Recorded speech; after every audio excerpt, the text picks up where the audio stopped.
The cherries are ready to pick, and then we're going to make some delicious cherry jelly. It shouldn't take too long. These are our cherry bushes, which you may have never seen before. We've had them growing here for about 15 years, and while they're very prolific, they produce a small cherry, so you have to pick a lot to get enough to make a batch of jelly. They do make tart cherries that are perfect for jelly. We've picked not quite 2 quarts this afternoon, and that should be enough to make a 5-cup batch of jelly. Because the cherries are small and a pain in the neck to pit, I'm not going to. I'm just going to put the cherries in this Dutch oven over low heat and wait for them to break down so I can press out the juice. If you wanted to make a cherry jam, you would probably want to use a larger cherry so that the pits are easier to remove and you could leave the cherry flesh in the jam.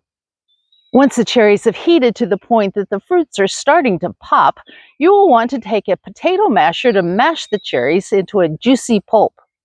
Then I place the pulp in this chinois or cone strainer to separate the juice from most of the pulp. I bought this strainer at a flea market for next to nothing because they didn't have the stand or pestle to go with it. Necessity is the mother of invention. I found that it fit perfectly in this pitcher, and I can use the pestle from my mortar and pestle to press the juice through the sieve.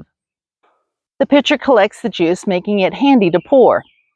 You can use the juice from the first straining, and although it won't be as clear as if you strain it a second time, it will be delicious.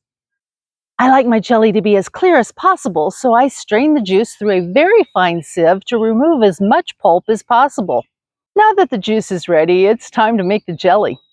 I use sure gel pectin to make jams and jellies, and I use the recipe that comes in the box. Different types of fruit require different ratios of fruit to sugar to pectin, and the sure gel insert includes 13 jam and 10 jelly recipes. The recipe to make cherry jelly calls for 3.5 cups of cherry juice, 4 cups of sugar, and 1 envelope of sure gel. I ended up with 4 cups of juice, so I'm going to remove 1/2 cup. It's important to follow the recipe exactly, or your jelly may not set up and you will end up with a great tasting syrup to put on your pancakes, but not jelly. Put the juice and the sure gel into a large pot and stir it well to combine. Then turn the heat on high. You may want to add 1/2 teaspoon of butter to keep the foaming to a minimum. Keep stirring until the mixture comes to a full rolling boil. Once you have a rolling boil, add the sugar and bring the mixture back up to a rolling boil. Stir this constantly to prevent the sugar from burning. Once you reach a rolling boil, boil it for exactly 1 minute, then remove it from the heat. Ladle the hot jelly into hot prepared jars. This recipe makes 5 cups of jelly, which fits nicely in 5 half-pint jars. Never put hot liquid into a cold jar or you risk thermal shock, which can break your jars and waste your jelly. When canning anything, always remember, hot food, hot jars, hot water.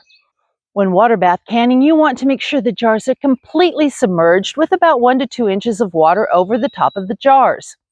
Bring the water to a full boil and process for 5 minutes. Turn off the heat and transfer the jars to a cooling rack or a counter covered with a towel. Do not put the hot jars directly on a cold surface, as this could cause your jars to break. Now listen for the satisfying ping as your jars seal, but do not move the jars for at least 12 hours so that you don't disturb the seal. After 12 hours, check the seals, wipe the jars down to remove any residue, and label with the type of jelly and the year made. Your jelly will be good for years on the shelf as long as the seal is intact. But this is so delicious, I'm betting it won't be around that long. Thank you for stopping by the Old Mayfield place today. Get your jelly made and have a blessed week.